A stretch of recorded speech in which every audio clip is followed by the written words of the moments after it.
Olá, bem-vindo e bem-vinda ao Cast Money, o podcast da CM Capital. Eu sou Fabiana Ortega, jornalista aqui da CM, mas você não verá e ouvirá somente eu por aqui. Cast Money vai contar com um revezamento de apresentações entre mim e Ian Correia, que é o head de plataformas da CM Capital, e também Jacinto Santos, analista de fundos imobiliários aqui da CM, que inclusive está aqui comigo hoje nesse episódio de estreia do Cast Money. Jacinto, bem-vindo e que bom ter a sua companhia nesse episódio especial. Muito obrigado, Fabiano, prazer estar aqui. Fala, pessoal, tudo bem com vocês? Vocês já me conhecem aqui de outras empresas, outras ocasiões. Meu nome é Jacinto Santos, analista de fundos imobiliários agora da CM Capital Markets, né? Fazendo a cobertura de fundos imobiliários para todos vocês investidores.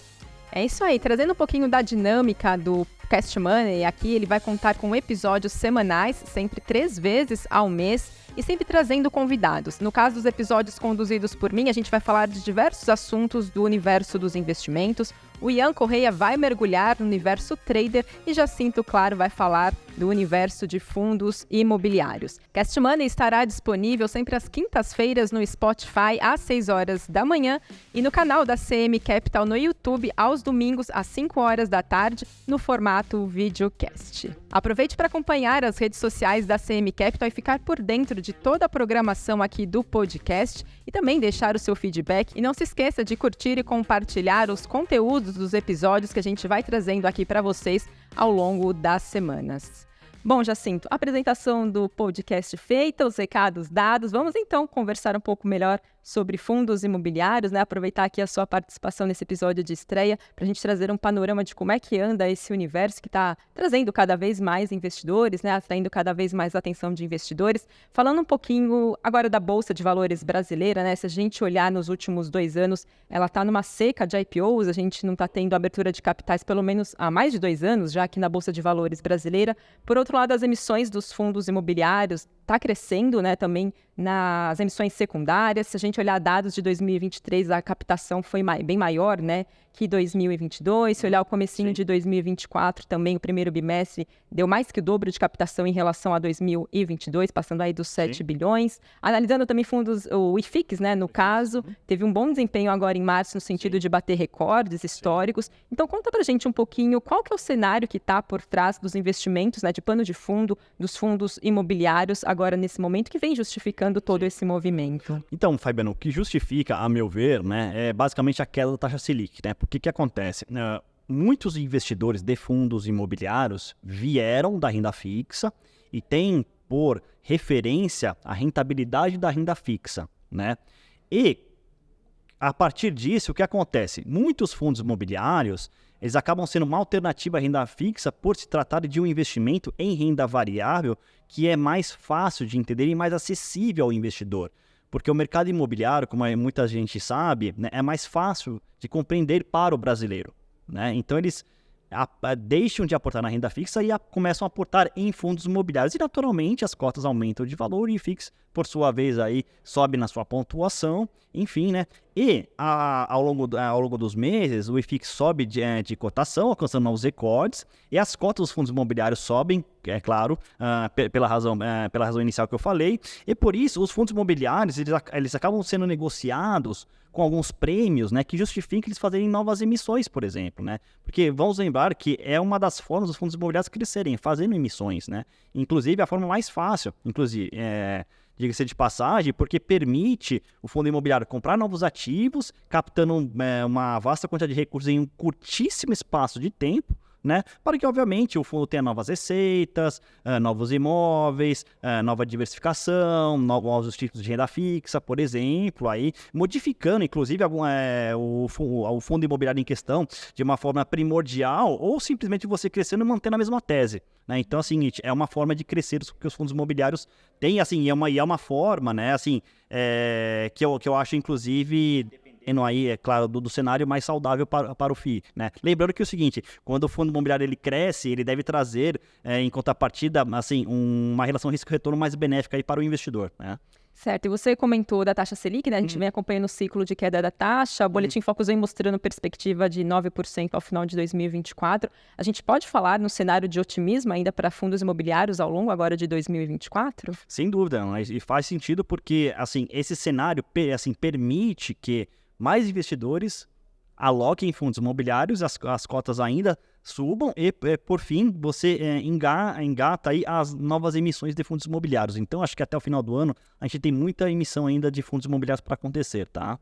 Especialmente aqueles de tijolo, pelo menos a meu ver, né? Porque você, novamente, você tem um espaço de tempo curto para angariar recursos e para ir atrás de novos imóveis. Claro que o que eu estou vendo é o seguinte, são emissões de fundos imobiliários para comprar novos imóveis não no eixo sudeste do país, um pouco mais amplo. Então, muitos investidores, que eu digo, os gestores estão indo para o nordeste, sul do país, estão tentando diversificar em termos de localização de ativos, né? E claro, né, por meio dessas emissões, com dinheiro em caixa, fica mais fácil fazer essas aquisições, né? Inclusive porque você aumenta aí a capacidade de geração de receita do fundo e sem comprometer com alguma dívida no caso, né? Então, essa é uma forma assim, que eu digo, claro que é mais saudável, mas também é uma das únicas. A outra é por via dívida no caso, mas aí acho que a gente pode até falar um pouco mais adiante, mas precisa ter alguns cuidados com dívida, no caso. Certo. Então, do lado do investidor, ainda dá tempo de se posicionar, tem boas oportunidades, é hora de encher o carrinho? Sem dúvida, ainda tem oportunidades. Claro que à medida que o mercado vai antecipando a expectativa da Selic virar 9% no final do ano, algumas oportunidades vão deixar de existir. Isso é natural, tanto para fundo imobiliário, ações, enfim, né? Claro que ainda dá tempo, mas lembre-se, à medida que o tempo passa, as oportunidades elas vão se encerrando, né? Então, assim, é bom a gente sempre ficar atento que as oportunidades passam e os investidores podem comprar ativos bons, fundamentos interessantes, mas com preços caros, né? E o que acontece? Quando você pega um fundo imobiliário que está no topo histórico, né? A maior probabilidade é de ele cair, né? não de se elevar. Se não houver novas expectativas de aumento de receita. Certo. Né? Via, por exemplo, revisão de locação para cima, ou novas emissões, por exemplo, ou, por exemplo, de uma expansão de um inquilino, muito comum em galpões logísticos industriais, por exemplo, e naturalmente a maior probabilidade é de cair. Então, precisa, assim, novamente, estudar o fundo, falar com a gestão, ligar para o RI, que é o relacionamento com o investidor da gestora, saber um pouco mais. Assim, fundo imobiliário, ele é mais fácil de entender, sim, mas isso não quer dizer que não requer estudo, requer sim, né? Enfim, eu acho que, assim, isso aí precisa tomar cuidado também. Tá certo, você comentou um pouquinho de preço de fundos imobiliários, né? A gente vem acompanhando nos últimos tempos falando que a Bolsa Brasileira está barata e os fundos imobiliários também estão baratos. O que considerar, o que analisar nesse momento atual e para conseguir encontrar boas oportunidades? O IFIX, ele tem encostado aí em 3.300 pontos, mais ou menos. Claro que se a gente comparar historicamente, né, ele realmente tá numa posição muito assim, de alta em relação ao histórico. Claro que sempre existem oportunidades, né? Assim, quanto mais o IFIX sobe, o yield dele ele vai caindo, no caso, né? E isso, assim, que nem eu falei, as oportunidades elas estão se fechando. Ainda dá para entrar, por exemplo, a gente vê oportunidades em FIIs de CRI, alguns fundos de escritórios, fundos de shopping, mas, novamente, estão se fechando à medida que, por exemplo, o investidor ele vai se antecipando essa queda, né? O investidor sempre antecipa o que vai acontecer. Ele vai se antecipando, as oportunidades vão fechando, mas o que eu vejo oportunidade e o que eu gosto, o setor que eu gosto, eu acho que bastante interessante para ter em carteira é o setor de shopping center e renda urbana. Eu acho que realmente tem bastante oportunidades, especialmente aqueles que já anunciaram emissões, já anunciaram novas aquisições e vão fazer emissões daqui a alguns meses para justamente dar corpo, né, e finalizar a aquisição, né? O que acontece? O fundo imobiliário, ele assina um compromisso de compra, uma intenção, né? Só que ele dá uma condição de precedente para a contraparte. Olha, vou comprar, estamos assinando aqui um compromisso, condição de precedente de uma emissão daqui a 2 meses a um valor X. Claro que se essa condição precedente não for satisfeita, tudo bem, o acordo ele é encerrado e os imóveis não são comprados. Mas muitos fundos imobiliários, inclusive, eles fazem isso. Assinam agora, captam daqui 1 mês e meio, 2 meses, finalizada a captação, faz a liquidação, compra os imóveis. Né? A gente está vendo bastante fundo imobiliário fazer isso. Ou seja, já vou garantir aqueles imóveis, porque é o seguinte, à medida que a oportunidade, como eu falei novamente, né, a oportunidade vai se fechando, assim, muitos fundos imobiliários, gestoras, estão olhando os mesmos ativos. O que acontece? O mercado imobiliário, ele não é, assim, escalável. Poxa, porque assim, um prédio comercial, por exemplo, demora de 3 a 4 anos para construir. né? Então, assim, demora muito tempo, né? O galpões logísticos, aí o ciclo é um pouco menor, mas dependendo, por exemplo, da nave que a gente fala, acima de 10 mil, e dependendo da localização e do formato do terreno, realmente pode demorar até 3 anos. Mas assim, então, muitas gestoras querem garantir já a aquisição. Então assinam um compromisso, fazem a dimensão e fazem a compra dos imóveis. E tudo isso considerando esse cenário de queda da Selic, de maior consumo da população. Perfeito. Cadeia, né? Acaba. Tudo isso, porque você joga ânimo na economia, né? As pessoas ficam otimistas, elas passam a consumir mais e a investir mais. Isso tudo é muito bom, né? Claro, assim, e renda, assim, a queda da Selic, no caso, que por sua vez ela antecede uma desaceleração inflacionária. Tudo isso contribui, novamente, para o melhor ânimo da economia, né? Mais consumo, mais investimento. Então, assim, todo mundo ganha. Né? Certo. E falando um pouquinho dos outros segmentos, né? Diferente desse que você citou, o que fica, então, de ponto de atenção? Por que você destacou esse? Entendi. Assim, o shopping center, é um setor que eu gosto, eu acho que ele tende a ter uma performance muito interessante esse ano. Porque é o seguinte, o shopping center, diferentemente de outros setores, ele tem uma dinâmica clara de geração de valor para o cotista. Deixa eu explicar melhor. É o seguinte, por exemplo, a receita do shopping center que vem das locações das lojas, sejam elas satélites, que são as lojas em volta das centrais, que são as lojas âncoras, né? Elas têm um mecanismo do aluguel fixo, que é o mínimo que eles pagam, que é reajustado por inflação, né? Que é basicamente utilizado para pagar o condomínio do shopping, no caso, e um aluguel complementar que ele é variável, ele é cobrado anualmente, é um percentual bem pequeno do faturamento. Esse aluguel complementar é a receita acima da inflação. Tá. E isso é distribuído para os cotistas. Né? Lembra que o fundo imobiliário precisa distribuir no mínimo 95% do lucro caixa com base semestral. Né? No mínimo 95%. Então, poxa, se você tem o aluguel que é cobrado mensalmente, mais esse aluguel anual, claro que a gente percebe isso no ano, mas aí cabe o gestor, por exemplo, ele pode pegar esse aluguel complementar, distribuir tudo de uma vez, mas não, ele lineariza esse aluguel complementar ao longo do semestre. É isso que ele faz. Mas isso é bastante interessante, porque quanto as pessoas mais consomem, as lojas faturam mais e o investidor tende a ter aquele aluguel, rendimento extra acima da inflação. Então é um setor que realmente gosto bastante, ele é bem beneficiado com toda essa dinâmica de juros baixos, né? Claro, assim, esse é o shopping center, mas o varejo de rua também tem um comportamento bastante semelhante, no caso, né? Claro, assim, se a gente considerar os contratos típicos de locação, no caso atípico, por exemplo, aí a dinâmica é bem diferente, é o contrato mais longo, 10 anos ou mais, um valor fixo, sem uma discussão do valor de locação, com um reajuste apenas anual por índice de inflação. É outra dinâmica, no caso. Assim, basicamente, você não tem um ganho real. Só tem um reajuste inflacionário anual, no caso, né? Tá certo. E no momento, quais são os pontos de atenção, de preocupação com os fundos imobiliários, pelo menos no cenário que a gente tem hoje? Olha, é o seguinte, preço. Eu falei porque as oportunidades, conforme o tempo passa, elas podem se fechar. Porque é o seguinte, o fundo imobiliário, Fabiano, ele pode ser muito bom, tem uns fundamentos, a boa gestora fazer uma gestão muito interessante, tem uma boa comunicação com os cotistas, mas se ele estiver caro, a maior probabilidade daqui para frente, se não houver perspectiva de receita, é a queda da cota. Né? Eu acho que uma questão de preço precisa ter em mente também. E a alavancagem financeira que eu mencionei anteriormente. Porque é o seguinte, a alavancagem financeira deve ser feita com muito cuidado. Porque é o seguinte, uma dívida para fundo imobiliário, né, a amortização de principal de dívida, ela consome o caixa do fundo, o caixa equivalente de caixa. Porque o que acontece? Quando você tem uma dívida, aqui você tem amortização de principal de dívida, juros e correção monetária, correto? Juros e correção monetária, eles são despesas que vai para o resultado do FII, vai para a demonstração de resultado do exercício. E com a receita imobiliária, eles são pagos. Agora, a amortização de dívida, que é o saldo devedor, né, no caso, ele é pago com o caixa do fundo. Né? E, ao longo do tempo, se a gestão não planejar o caixa do fundo a médio prazo que eu digo acima de 12 meses, esse fundo imobiliário vai ser obrigado, muito provavelmente, a fazer uma emissão num momento muito ruim ou vender ativos para saldar esse principal de dívida. Então tem que ser feito com muito cuidado. Sabe? Claro que é o seguinte, muitas aquisições são feitas com alavancagem, mas a gente tem que cobrar do gestor, planejamento. Porque como o fundo imobiliário ele precisa distribuir no mínimo 95% do lucro ajustado ao caixa no semestre, E assim, a alavancagem precisa ser muito bem feita, porque, claro, se pegar a amortização de principal de dívida e colocar no resultado, você não tem com o que distribuir. Isso vai prejudicar o fundo, a cota vai despencar, o fundo vai perder liquidez, vai perder relevância, e muito provavelmente ele pode ser liquidado ou adquirido por um outro fundo imobiliário.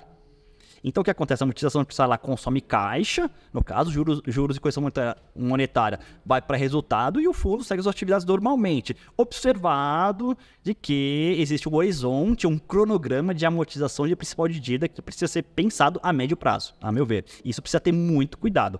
E como a gente tem esse cuidado? Lendo o relatório gerencial, perguntando para o gestor, para o RI, para o analista que vos fala, por exemplo, né, como é que está a cronograma de dívida, isso é muito importante. Todo fundo imobiliário que eu recomendo aqui, eu sempre ligo para o gestor ou vejo o relatório, né? E também, claro, eu faço a modelagem da dívida e vejo como é que está a amortização. É suficiente? Não é? Ah, ok, não é suficiente, mas qual que é o plano do gestor? Por exemplo, tem alguns fundos que o gestor já deixa claro que vai vender ativos. Então, não me preocupo. Então, sim, ele consegue saldar, né? Mas isso é uma coisa bastante importante que o investidor precisa ter cuidado. Tá certo, e às vezes rendimentos de fundos acaba brilhando os olhos de investidores, né? Só por isso. Então tem diversas variáveis aí que é preciso analisar com calma, ter um trabalho de formiguinha, né? E você destacaria e principalmente olhar o quê? Quando um investidor estiver interessado por um fundo imobiliário, principalmente. Bom, primeiro ele precisa ter perfil para investir em fundo imobiliário, acho que isso também é bem importante.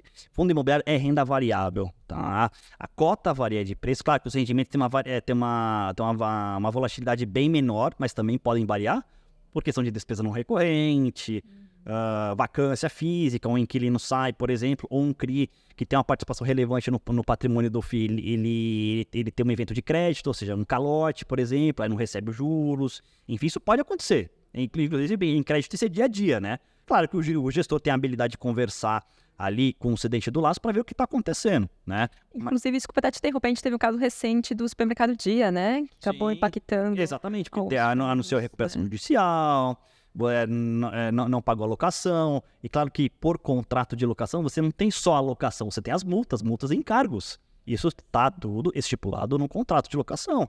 Tem que pagar. Agora é o seguinte, o problema é que é uma empresa que está em recuperação judicial, ela deve, mas assim, ela é difícil ela conseguir honrar isso num prazo estipulado, pelo menos no contrato de locação. Então, isso, na verdade, terá que ser feito via relacionamento. É o gestor com o locatário. Ok, você está numa situação delicada, quanto você consegue me pagar, quando, você vai conseguir pagar, né? Então, realmente, isso impacta alguns fundos imobiliários. Isso impacta sim, porque realmente não recebe a locação e o rendimento ele naturalmente cai. Mas claro que a gestão comunica, comunica via fato relevante ao mercado, fala qual que é o impacto, enfim. E claro que avisa os investidores que está negociando a situação, né? Assim, o detalhe, claro que o gestor ele não pode passar porque a negociação está em andamento. Mas quando finalizar, realmente ele emite um outro fato relevante explicando o que foi, como foi essa conversa, se vai receber, quando vai receber e qual que é o valor. Né? Então também tem os seus riscos, né? Tem o seu, assim, é o risco do setor imobiliário. Vacância é o risco do setor imobiliário. Alguém, assim, pode acontecer uma vacância financeira, que é basicamente um descasamento de fluxo de caixa, por uma questão operacional. Uma pessoa que, assim, esqueceu uma vírgula, o sistema não aceitou, ou pode ser de algum erro interno, aí tudo bem, o gestor ele comunica o mercado, mas assim, em alguns dias depois totalmente normalizado. Mas tem que comunicar o mercado novamente que foi normalizado, né? Mas, por exemplo, isso que eu estou falando de vacância física e financeira, isso acontece. Um locatário sai, o cara arranja um imóvel melhor, enfim, outra localidade, acontece, é normal, né? Enfim, aí, assim, o que eu recomendo ao investidor é ver qual que é a relação dos inquilinos, né, na receita imobiliária e ver se o fundo está muito concentrado ou não. Porque se tiver um inquilino com 50%, já tem um risco aí, né?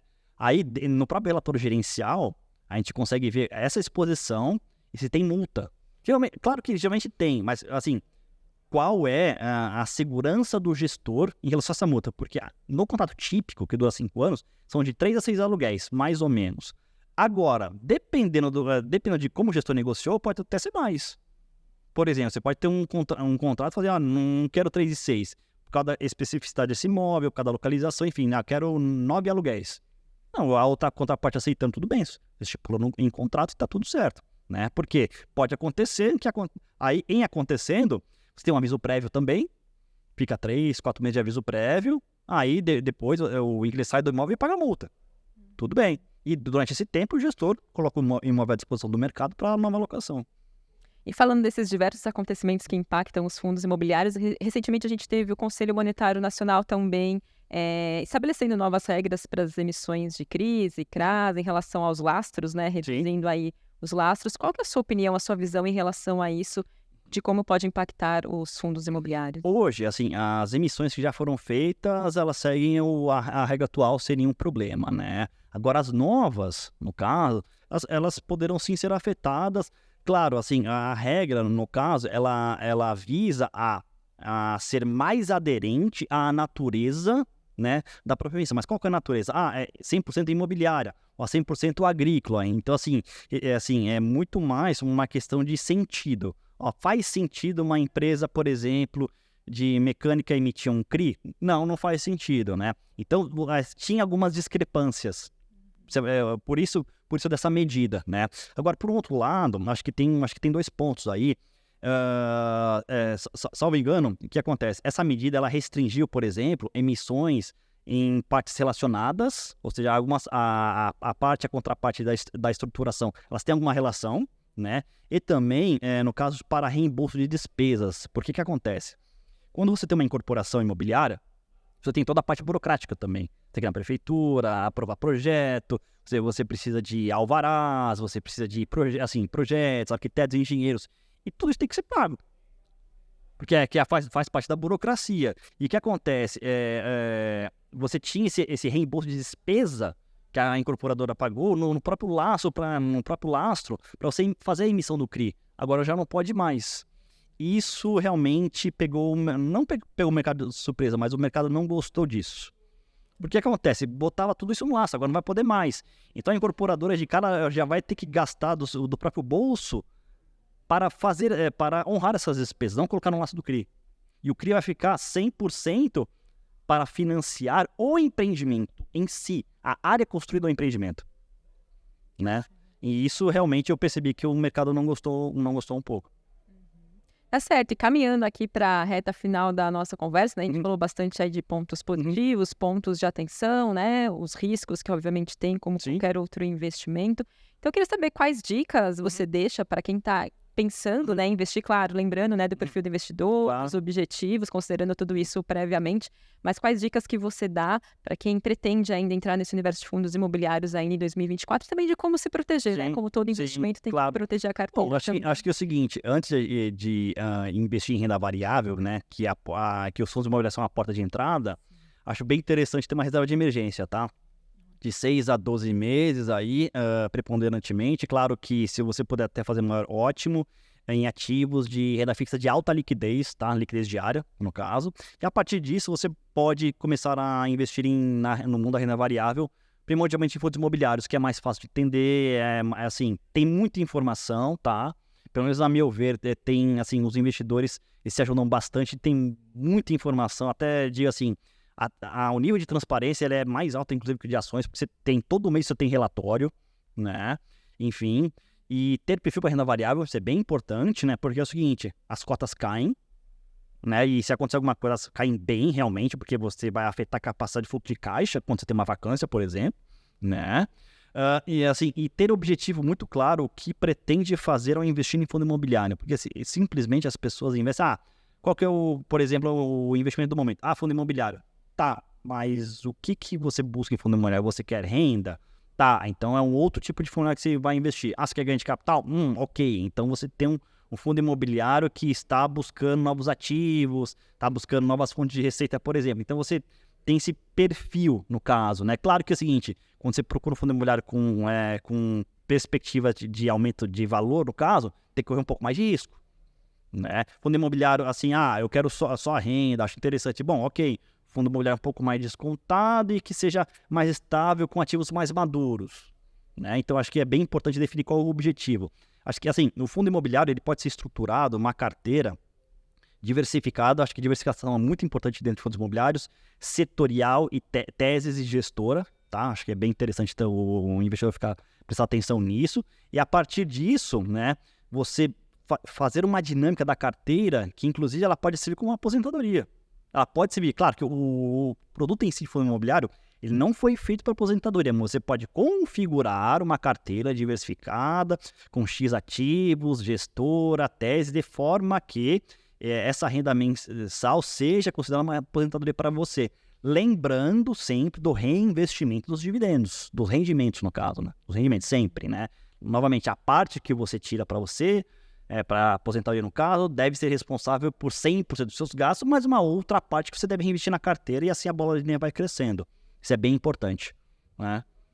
Tá certo, então. Bom, fundos imobiliários é um assunto que rende aí bastante temas, né, pra gente desdobrar, discutir. Então, esse foi só um gostinho aqui do Cast Money, do que Jacinto vai trazer nos próximos episódios aqui, com convidados para discutir mais aprofundado fundos imobiliários. Lembrando que quem ainda não acompanha as redes sociais aqui da CM Capital, siga a gente, porque Jacinto tem lives aqui semanalmente. Tem também a carteira recomendada de fundos imobiliários. Além do podcast, também vai trazer aqui diversos assuntos sobre fundos imobiliários. Então, para quem se interessa, para quem gosta do assunto, para quem pretende investir, fique ligado na CM Capital, que tem bastante informação aqui para vocês, não é mesmo, Jacinto? Claro, aqui na CM Capital a gente tem uma cobertura de fundos imobiliários bastante interessante, como a Fabiana falou, são lives semanais, eu também faço um radar semanal de fundos imobiliários para os investidores aqui da CM Capital. Também tenho mídias sociais, que eu exponho assuntos sobre os fundos imobiliários, respondo perguntas. Se vocês podem me acompanhar nas mídias sociais, tanto da CM Capital quanto na minha própria. Então, se fique à vontade, assim, abra sua conta aqui na CM Capital Markets, acompanhe a carteira recomendada de fundos imobiliários, né? Todo mês eu faço uma live também junto com os analistas a respeito da própria carteira de fundos imobiliários, eu entro junto com eles. E toda quarta-feira às 8 horas a gente tem a nossa querida live semanal de fundos imobiliários, não se esqueçam. É isso aí, siga a CM Capital então nas redes sociais e aproveite para acompanhar a gente também agora no Spotify e no canal do YouTube no formato videocast. Obrigada, Jacinto, e até uma próxima. Obrigado, Fabiana, pelo convite. Tchau, tchau, pessoal. Obrigado. Tchau, tchau.